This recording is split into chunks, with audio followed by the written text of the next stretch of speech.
Do you ever feel like there's just something hanging out over your head? You know, looming? Anyway, Tectonic Edge here, and we're going to be looking at the Modern Horizons 2 spoilers. I'm going to be giving my thoughts on them. Got them shuffled in here. We'll go ahead and start pulling them up.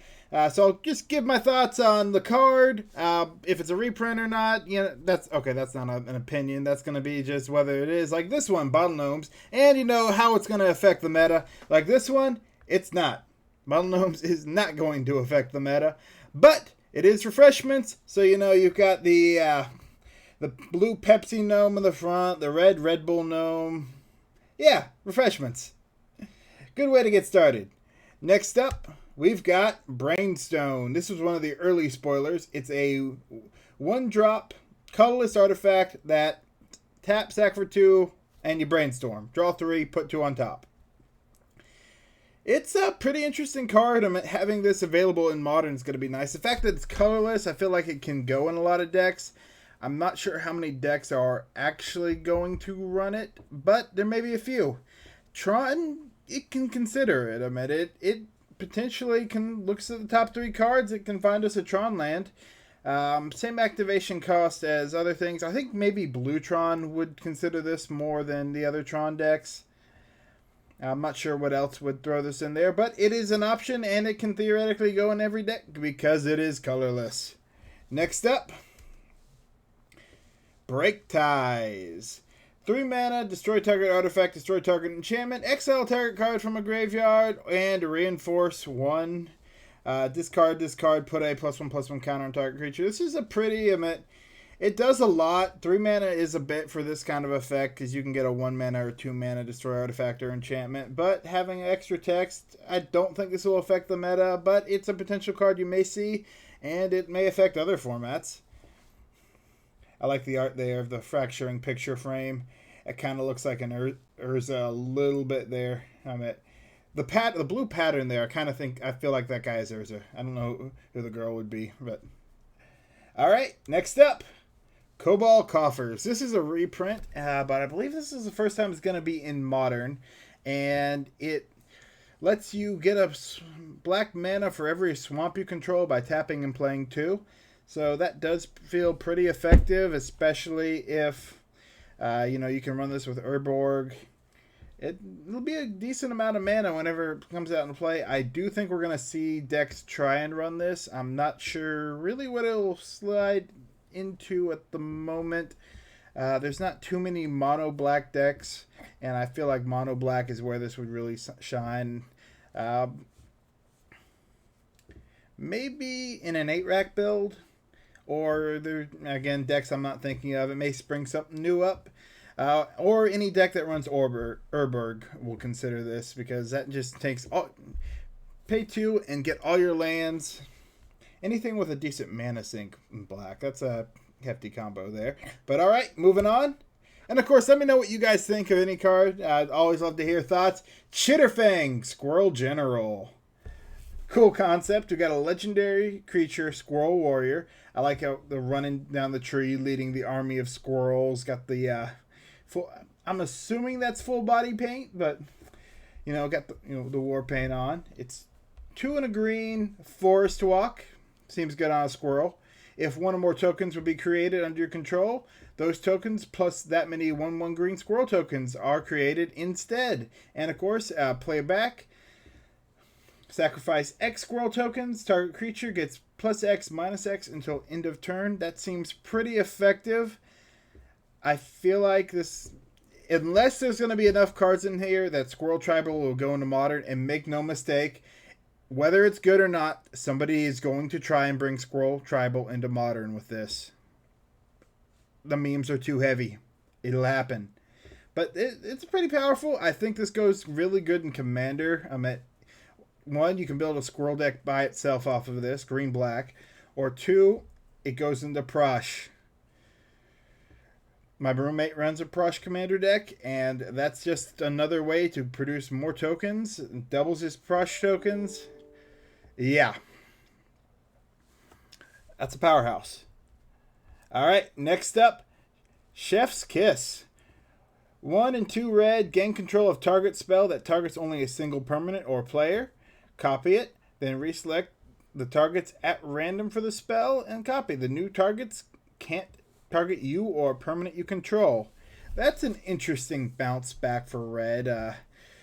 Honestly, I feel like in the matchups where it's red v red, I mean, it can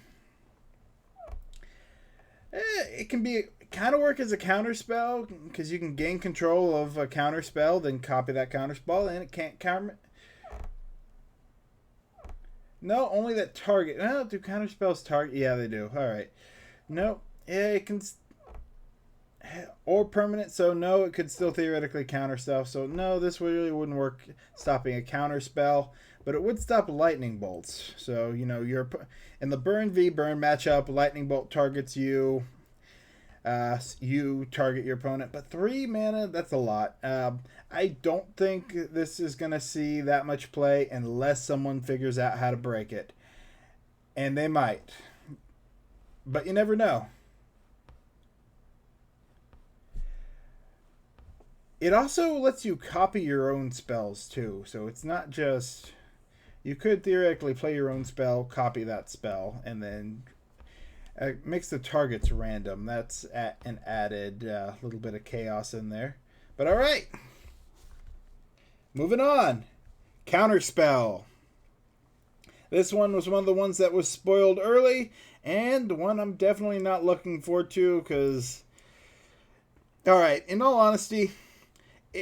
It's going to be a 4 of index, and it's just going to replace the weaker counter spells, the conditional ones, the unless you pay 3 mana leaks, or the conditional only counter 2-drop.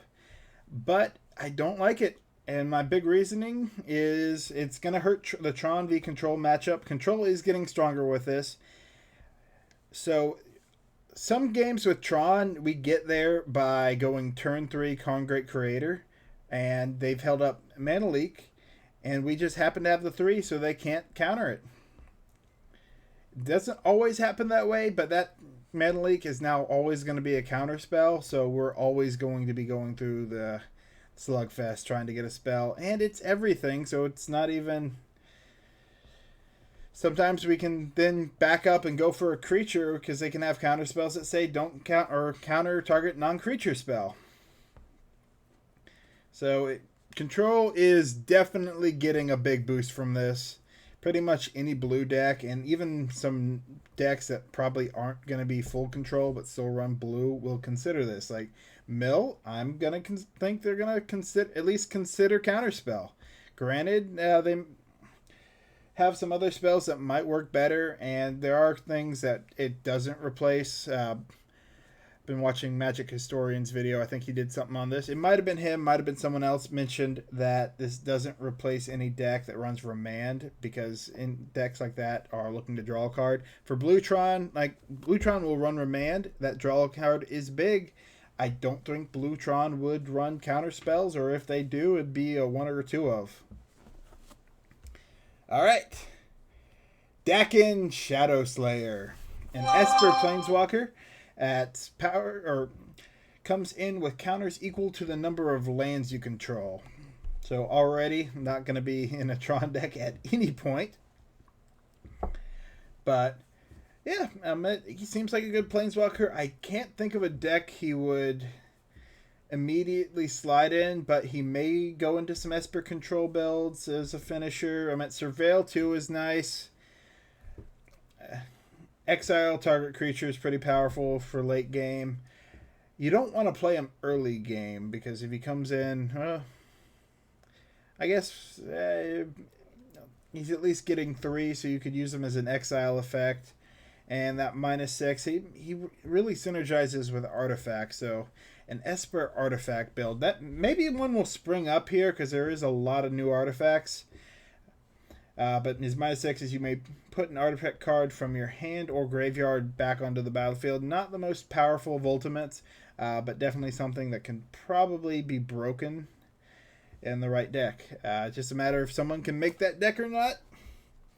All right. Oh, and of course it's one of the ones where they brought up back an old character. One of the original Story-wise, Planeswalker, it's the first time he's got a Planeswalker card, so that's cool to see. Not as broken as Urza was last time, so little relief there. But maybe, may still see play.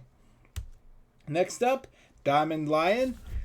2 mana, discard your hand, sacrifice Diamond Lion, add 3 mana of any one color, activate this only as an instant. Yeah, I don't think this is going to be seeing play in anything, maybe in Commander, but I don't think it's going to be good enough for a Modern deck unless there's a combo I'm not thinking about, or a combo that could be built around it. But other than unforeseen combo, you're not going to see this guy much. Then Extruder, another reprint here, I believe, and I don't believe this one will have much of an impact either. It's just Echo for sacrifice an artifact, put a +1/+1 counter on target creature as a 4/3. Reference to Urza in the text there. Flame Tongue Yearling, multi-kicker 2. Flame Tongue Yearling enters the battlefield with a +1/+1 counter for each time it was kicked, and when it enters the battlefield, deal that much damage to target creature, or from its power to target creature. So at least it's a 2 mana, deal 2, get a 2 creature. That's not bad. I mean, or it could be bigger. It's definitely a mana sink. I mean, this becomes if you get an infinite mana combo out, that becomes a kill spell. Oh wait, no it doesn't. Target creature. Alright, so it's just removal.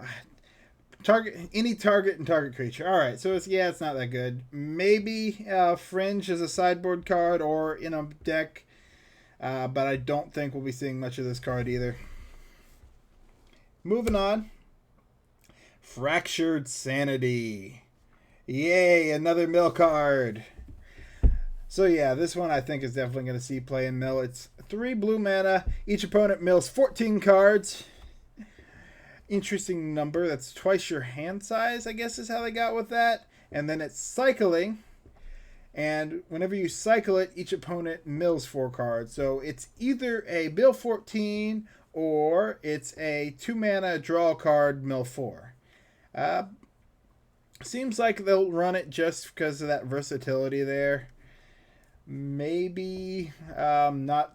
I don't think it'll be a 4 of include because a lot of the decks function more around the crabs. But it's definitely something that'll pop up if you see a mill deck. It's worth considering that they have a mill 14 now. Then Garth One Eye.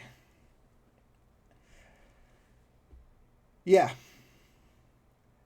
I don't think he's a modern playable unless they throw him into a 5-color. Ooh, he might slide into the 5-color deck that's going around, the 5-color Niv Mizzet deck. But yeah, this guy brings Black Lotus into modern. I'm not even mentioning the big thing. So he's tap him, choose a card name that hasn't been chosen before, disenchant, Brain Geyser, Terror, Shivan Dragon, Regrowth, and Black Lotus, and create a copy of that chosen name. You may cast that copy. So yeah, Black Lotus is now in modern. Title for the video there. That's pretty crazy. I believe all the cards he targets here are alpha cards, and apparently this guy's one of the older characters in Magic's history. So nice flavor win there. Again, don't think he's going to be too broken, but Black Lotus is now in modern, so people may play that just for the lulz of being able. And a big thing on this too, I think we're going to see tokens for these. Like, I think we're going to see, at least I'm hoping we're going to see tokens for these. We may see a Black Lotus token printed by Wizards. That'll be a pretty good substitute if you're, don't want to shell out the cash for an actual Black Lotus to run in your EDH deck. Just grab the token. All right, keep going. Grief. And it gets around the reserve list there if you print it as a token. I wonder if they'll even put the mana cost in there. They'll just leave out, have the token back so it's not a magic backed card, but that'd be funny. Grief. This one actually is, I think it's going to be powerful. I've watched other people's videos, and they think it's going to be powerful. Yeah. So it's a 4-drop Menace, enters the battlefield, Thoughtseize, so they can get rid of a non-land card and you discard it. It's the evoke power that's scary. So they can discard a black card, cast it for free, evoke it, and you, pretty much it's a 0-cost evoke. Get rid of a card out of your hand. So turn 1 double Thoughtseize is possible with this. It's also possible, as I believe, again, Magic Historian, I've been watching his videos. This can go very well in a blink deck. So Ephemerate, you cast this for its evoke cast. While it's on the stack, you Ephemerate it to return it to the battlefield. That's 2 Thoughtseize effects, getting rid of 2 cards out of your opponent's hand, and you get to keep this guy on the battlefield. Plus Ephemerate. This is a turn 1. So this is a turn 1, 2 cards out of your opponent's hand. You get to keep your 3/2, and you can, I believe, it's Ephemerate Rebound. Let me double check that right here. I believe it's been a while since I've seen an Ephemerate deck. They were big after Modern Horizons for a while there.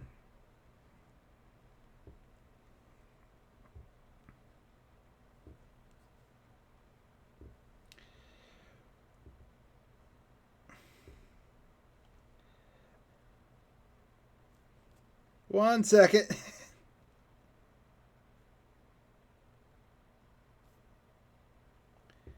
Ephemerate Rebound. So that's another card.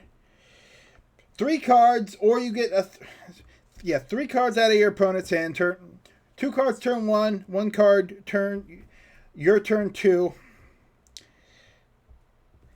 and you get to keep your 3/2.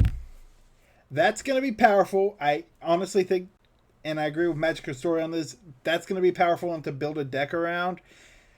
And there's going to be more. This is going to be a cycle of these, because I've seen the blue one too. It's coming up later. I'm hoping the white one isn't going to be powerful, because this is looking like it's going to be a black-white deck for the Ephemerate combo and just the blink. But yeah, turn 1, 3/2 with Menace, and you've taken 2 to 3 cards out of your opponent's hand. That's going to be pretty breaking. Like, that's... Tron will not have a way to keep its... you can keep... I've kept hands with 2 ways to get Tron. You rarely find a way to keep a hand that has your Tron pieces and 3 ways to get Tron. I guess you may not even have kept a 2-way, depending on how many times you've mulliganed. So this will be pretty effective. Or they take your threats, or... Now, granted, it still suffers the same weakness as any Thoughtseize in, top decks for Tron, but still, that's a lot of resources turn 1 out of your opponent's hand. All right. To quote Charlie Brown, good grief. Grist the Hunger Tide. This is the one and got spoiled that as long as it's in your deck, it's treated as a 1/1 insect, so fetchable. That's interesting. I think they're going for like a famine plague type planeswalker. They always do the interesting ones. They had the Renin 6, which was 2 guys as a planeswalker last time. But yeah, he can create insect tokens for his +1, and he gets a loyalty ability for each insect creature on the play, so insect synergy. I wonder if we're going to see some more insect cards. And this is Insect Tribal. -2 is sacrifice a creature, destroy target creature or planeswalker. Decently powerful considering you can generate insects. And -5 is each opponent loses life equal to the number of creature cards in your graveyard. So that, I feel like this guy's playable. I think you build around him. He could slide into a few decks. Possibly Jund or Green Black Rock might consider him, just for that. If you get that -5, it's just value. Plus, he counts. So if he's in your graveyard, he's both Planeswalker and creature, so that doubles up for your Tarmogoyf. And you're focusing on getting stuff in the graveyard anyway. Yeah. This guy could see play, could be powerful, could be medium, but he's an interesting card. Kitchen Imp. You know, I feel like they were thinking of Kitchen Finks when they printed this, but he's just a 4-drop flying haste 2/2. Not that good, but you can madness him out here for 1 if you have a way to discard him. Don't think he's going to impact, but he's a cool card to see. Late to Dinner. 4-drop, return target creature from your graveyard to the battlefield. Create a food token. I like the art. I don't think it's going to be that impactful, but you know, the art and the flavor are very nice. Rhino and the elephant. The elephant passed away, but you know, he still makes dinner as a ghost and brings food. So cool flavor there. It looks like it's apple flavored if I'm seeing in that picture correctly. Lucid Dreams. 5 mana. Draw X cards, where X is the number of card types among cards in your graveyard. Decent draw spell. Definitely not going to see much play in Modern, but in a limited, that'd be a pretty nice hit.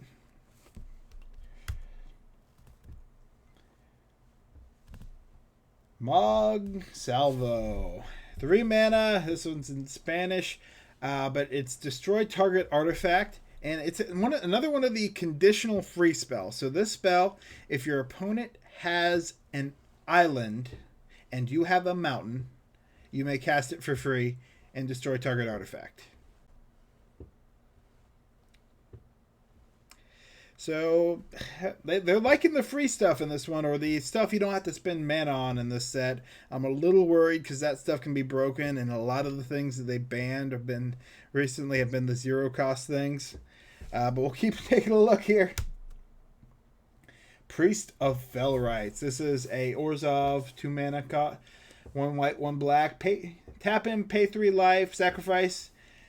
Priest of Felrites, return target creature card from your graveyard to the battlefield. Activate this only as a sorcery. Decent effect. Oh, and he's got Unearth 5, so if you have 7 mana, you can activate him again and get another thing back from your graveyard. Maybe a combo enabler. Might see some play in some Reanimator decks. Hard to say. He's got to survive a turn to activate that ability, and the fact you have to sacrifice him. Granted, you can recur him later in the game, so he's got a late game potential. All right. I waited. There's a lot of cards here to go through. Prismatic Ending. 1 and an X, and worse path to exile, pretty much. So it's exile target permanent with mana value less than or equal to the number of colors spent to cast this. So Prismatic deck might run this, but I don't think so. It just path is better. I'd rather my opponent have a land than spend 5 mana to get rid of their 5-drop. Profane Tutor. A 0 mana cost Tutor. It was well, not 0. It's 2. It's 0 if you cheat it, though. I meant, as foretold. You can as foretold this. So, yeah, as foretold combos might pop back in. Literally says, on the turn you play as foretold, get your favorite card out of your deck and put it in your hand. But yeah, suspend 2, 1 in a black, and then search your deck for a card, put it in your hand. It's a hard tutor, which there are not many of those in Modern, and this can get literally anything. So I know Idyllic Tutors in Modern, but that's only enchantments. I definitely think there are decks that are going to try this. Ad Nauseam comes to mind, where they would definitely like to play this, because they're just trying to get their combo, and this guarantees them their combo piece if they find it in a few turns. So I didn't think they put a tutor in this, but no, they did. Is the suspend mechanic enough to slow this down, or is it? So it looks like they're referencing Dak and Blackblade again in the art. I could be wrong on that, but the big sword just makes me think of that character. Ravenous Squirrel. More Squirrel Tribal. Green or black. Whenever you sacrifice an artifact or a creature, put a +1/+1 counter on Ravenous Squirrel. And 3 mana, sacrifice an artifact or a creature. You gain 1 life and draw a card. Not bad for a 1-drop. Decent amount of abilities. Again, if people try for Squirrel Tribal, Squirrel Artifact combo deck might pop up here. We'll see. Rise and Shine, because it is actually like midnight, and Rise and Shine in a couple hours. Or actually, no, it's not even midnight. It's midnight somewhere. Target non-creature artifact you control becomes a... I'm so used to recording late at night. A 0/0 artifact creature, and put +4/+1/+1 counters on each artifact that became a creature this way. And with an overload for 6. And do it to all artifacts you control. So artifact decks might run this. Because right now Affinity is kind of a budget deck that exists. It might try this, especially the Affinity deck. It's that run the other Reanimator card. Not Reanimator. I'm getting my terms mixed up here. It turns your artifacts into a 5/5. What card is it?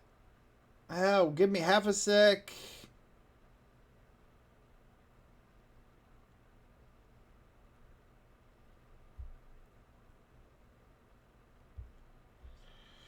Having a sec.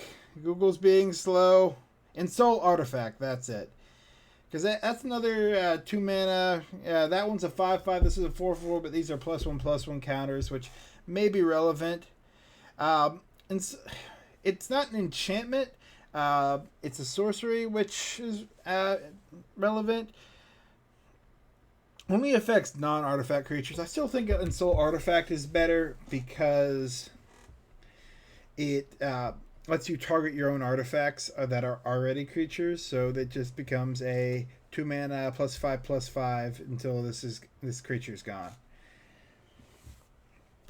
Alright, Overload may be the defining factor, but most artifact decks are low to the ground, so I don't think this will see too much play. Rishkadan Dockhand. 1 mana Island Walk, 1 in tap target land. Definitely sideboard worthy for Merfolk, maybe even main board worthy, and signs that Merfolk is going to be one of the planes. We're probably going to get a day where they just dump a bunch of Merfolk out, so definite possibility we're going to see Merfolk pop up back in the meta here, at least on a trial basis. They're giving it new cards. Sarah's Emissary. 7-drop with 3 white mana cost, flying. As it enters the battlefield, choose a card type. You and creatures you control have protection from the chosen card type. That seems... It's a lot of mana, probably too much mana for a modern deck, but in Commander, definitely seems good. You can literally give you and your creatures protections from instants, protections from sorceries, protections from creatures. Decent. Even if you want to, if you're playing against a Valakut deck, protection from land. You'll rarely do it, but you can do it. Spreading Insurrection. 5 mana, gain control of target creature you don't control. Untap that creature. It gains haste until end of turn. Yep. The big part of that is Storm. So if you can run a red Storm deck and pretty much it says seize control of your entire opponent's board state. I don't think we're going to see this played much because main board... So decks that run Storm have better win conditions, and decks that someone might build around it. It relies too much on your opponents having a board state, but maybe in EDH, I mean, you can get a lot of creatures with that, especially multiplayer EDH, where you can just take from a lot of people. So EDH Storm would see big. I like just the guy leading the charge of dinosaurs. Everyone wants to be on the winning side. Alright, Squirrel Mob, more squirrels. 3-drop Squirrel Mob gets +1/+1 for other squirrels for each other squirrel on the battlefield. Decent. No slivers, but decent. Squirrel Sanctuary, more squirrel cards. 1 green enters the battlefield, create a 1/1, and whenever a non-token creature you control dies, pay 1, return this to hand, and you can cast it again and get more squirrels. Definitely a limited card, or just if you're building a squirrel tribal deck, maybe you include it for the flavor, because it does generate you squirrels. Cool art, though. You know, squirrels hanging out in the graveyard. I think. Tiny screen. Or tiny card on a big screen. Squirrel Sovereign. The Squirrel Lord. Because if any deck is going to be viable as a tribal, it needs a Lord. And this one is just 1 in the green. Other squirrels you control get +1/+1. Pretty basic Lord. I like all the flavor text on it. You know, apparently all you got to do to become the Squirrel Lord is steal the acorn.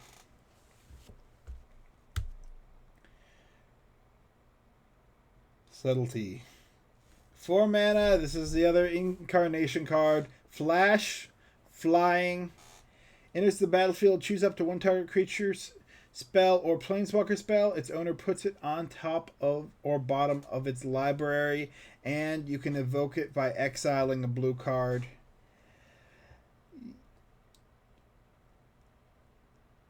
That, yeah.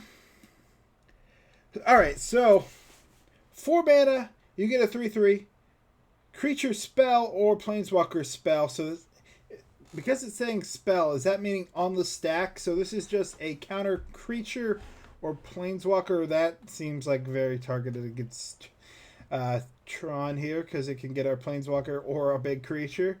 And it owner puts it on the top or the bottom, so at least choices. So it's more of a delay effect, but it's another free spell that's just exile a blue card from your hand. It feels very similar to Force of Negation, honestly. Slightly weaker, but slightly stronger too, because it targets creatures. And if you have the 4 mana, Flash Flying 3/3 is not bad. So I think this is gonna see play. It feels kind of the same slot as Force, but getting a creature on the upside if you just cast it, and again, an Ephemerate deck, so maybe it's an Esper Ephemerate deck that has this as a potential. Yeah. I mean, because we'll see. Sword of Hearth and Home. We get more swords. It's the usual 3-drop colorless. Equip 2. Equip creature gets +2/+2 and has protection from green and white this time. Whenever equipped creature deals combat damage to a player, exile up to 1 target creature you own, then search your library for a basic land card and put both in the battlefield. Definitely feels so you get a blink effect. Oh. That does allow the Ephemerate deck to combo very well with a. I've got thinking of too many decks at once here, but yeah, it does combo with the Ephemerate deck, and if you have 1 second, my brain is just dead.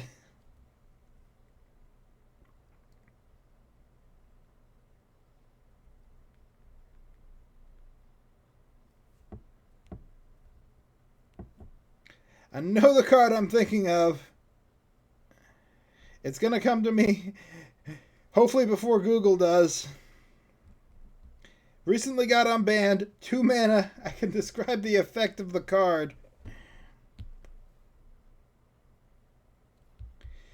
Go get an artifact out of your library. Drives a batter skull. Or an equipment out of your library.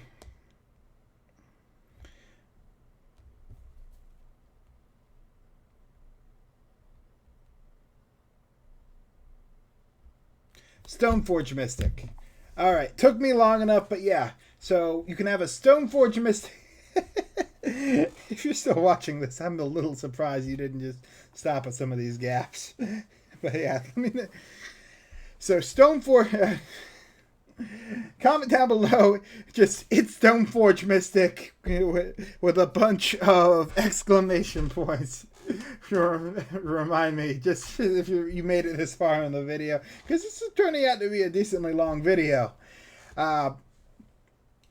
But yeah, Stoneforge Mystic combos with this into the Ephemerate deck and gives you a Blink Engine. So the Stoneforge builds, or Stoneblade, that's the name of the deck type, could pair with the Ephemerate build, so that could be the upgrade there. Or just blink your Stoneforge Mystic again and again. Go get more swords to stack them. Thridista, Tempest Roar. Another, it's interesting that they're adding a green storm creature here, but it's a 12 drop, costs 3, wait, no, this isn't the storm creature, never mind. It just has lightning, that's why I thought storm. So a 12 drop, costs 3 less to cast for each spell. Okay, so it's kind of like reverse storm, so it costs less instead of getting you a copy. So if you cast a bunch of spells, you get, essentially you can have a 2-drop 7/7, especially if you've got to build like Metamorphose, Metamorphose, Metamorphose, Metamorphose, Metamorphose.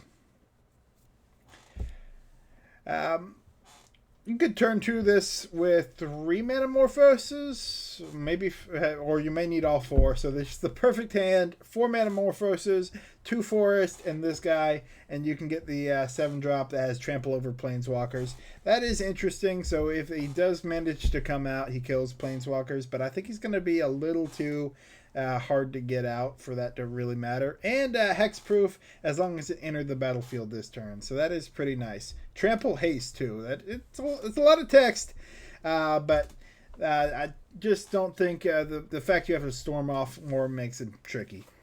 Cool abilities though. Timeless Dragon, Flying, Plane Cycling 2, and Eternalize. So you can discard it to go get a plane if you're short on mana, and then you can Eternalize it after having discarded it, which is pretty nice. So, oh, and it's actually cheaper to Eternalize it after you've plane cycled it. So you actually get a discount on the spell for just makes it a little easier to go grab the mana. Interesting card. Don't think it'll see play outside of maybe EDH, but cool concept. I could be wrong, though. They could make something that makes this broken. Torax Canticle. 4 mana, target opponent reveals their hand. Choose a card from it. That player discards that card and then discards another card. It references Hymn of Torok. Yeah, cool card. Good references. Don't believe it's going to be that playable, but cool to see. Unmarked Grave. This could be a combo enabler, but it's a 2 mana, search your library for a non-legendary card and put that card into your graveyard. So enable maybe a version of Sword of the Meek to get your sword in your graveyard. Then again, there's a goblin that does the same, but doesn't. Maybe Sword of the Meek combo would work better built in black. Other combos, the fact that it's non-legendary is a pretty good stopper there. Reanimator decks wouldn't like this because they can just go get their cards in the graveyard, get them ready to return to the battlefield, and you can get some of the Eternalize effects for the limited draft, which will be nice. Urza's Saga. Yep, I think I've mentioned this once in video, Stewart. Enchantment land. First one, it taps for colorless. Second one, you can tap 2 and it to create a 0/0 colorless construct that gets +1 for each artifact you control. I believe I think I've heard other videos call this a construct. And 3, search your library for an artifact card with cost 0 or 1. Put it in the battlefield. I feel like an affinity deck would definitely try and run this because once you get to 3, worst case, you're just getting one of your artifact lands onto the battlefield. So it can replace itself, or you're going to get a threat, or you've used it to create that token, which is a pretty decent token. Enchantment lands are interesting. I wasn't expecting the Saga enchantment land, and of course the flavor of its Urza Saga, named after the set. Urza is being a land type after the Tron lands. Yep. Tower, power plant, mine. They had to find a way to make it so how to reference having the 3 types. So Urza's and power plant are actually land types. So are Urza's mine and Urza's tower. Now Urza's Saga. Don't think we can run it in Tron though. Maybe a weird build of Tron. Maybe Dice Factory might run this just as a backup. They get a lot of artifacts out, so it can produce a big creature. And that and the 3 gets us. Actually, once it gets to 3, it gets us our ever-flowing chalice out into the field or something else. Pithing Needle. That would actually pair pretty well with the Pithing Needle for sideboard games. So, actually. No, extra way to get sideboard cards. Could be good. Might have to try that one. And Void Mirror. I kind of want to just start hitting my head on the desk. Another counter for Tron. Somebody really hates Tron, and they damping sphere wasn't enough for them. They needed another colorless 2-drop artifact to interfere. This one is whenever a player casts a spell, if no colored mana was spent to cast it, counter that spell. Let's give it a try. All right, Urza's Tower, tap. Urza's Mine, tap. Urza's Power Plant, tap. Karn. Yep, Karn is countered. So, it affects Tron. It really affects Eldrazi, Tron, and Dice Factory.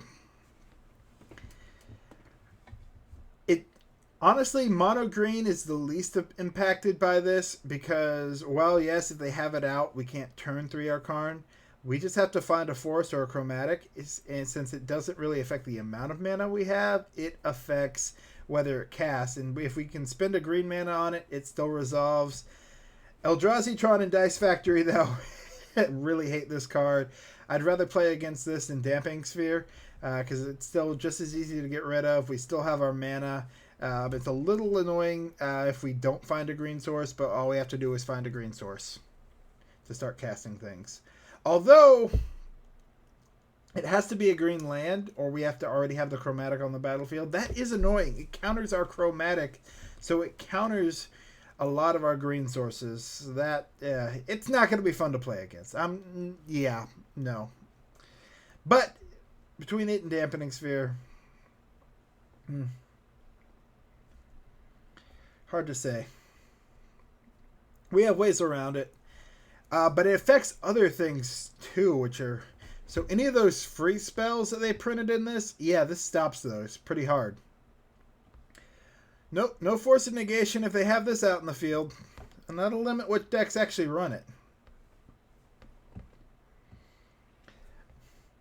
I really do think that whoever did this, back of their mind, they're thinking, counters free stuff, but also it hits Tron. Hey, straight into the list. Somebody in development does not like Tron.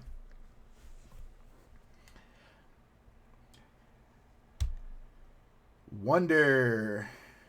Flying, this is a reprint, at least the type is, but it's so long as you have it in your graveyard, all your creatures have flying. Otherwise, it's a 4-drop flying 2/2. You really don't want to play it. You really want to cheat it into your graveyard. The deck's got to do it. So in the limited format, I don't know if this was ever playable in Modern. I don't think it's going to be that big of an impact, but it's a card that could appear out there, especially in a graveyard-based deck. We could throw this into Dredge and try it out, We dredge it to the graveyard, and all our creatures suddenly get flying. They get over everything. That might be good as a one-of, as just a test card. And if they print some of the other incarnations that are like that, yeah. We'll have to see. Ursi, Fortune's Flame. This is the one. It's a 3-drop, 2/3. Flip between 1 and 5 coins. Every one you win, it deals 2 damage. Or you draw a card for each one you win. You take 2 damage for each one you lose. So it's pretty much a gambling card. You could draw 5 cards every turn, or yeah, because when it attacks, or you could take 10 damage.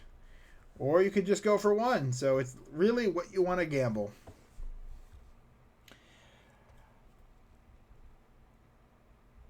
And if you win 5 flips, you may cast spells from your hand without paying their mana cost. Really a gamble if you do that.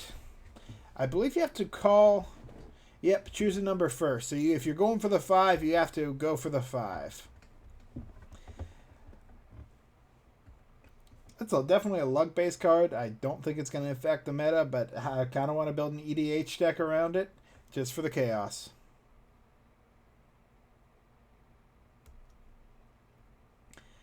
Zebet, the Glimmer Wasp. And I think this is the last card I have in here.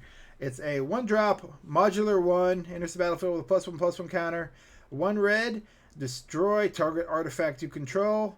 1 white, it gains flying till end of turn, and as if a modular triggered ability would put 1 +1/+1 counter on a creature you control, put that many +1 counters on a creature instead. Possible affinity card, interesting. I kind of like it. I can't wait to see what other artifacts they're going to give us. Insect as well, so they're pairing off of that Planeswalker. So yeah, it counts to that. So that is interesting and a way to build. But yeah, thank you for watching. Let me know what you think of these kind of videos, because I don't do them often. But I am thinking about doing them more. We got more cards coming up. And if you make it to the end of the video, consider liking, subscribing, and letting me know what you think. Tectonic Edge here. Going to get a drink because my voice is starting to go a little sore.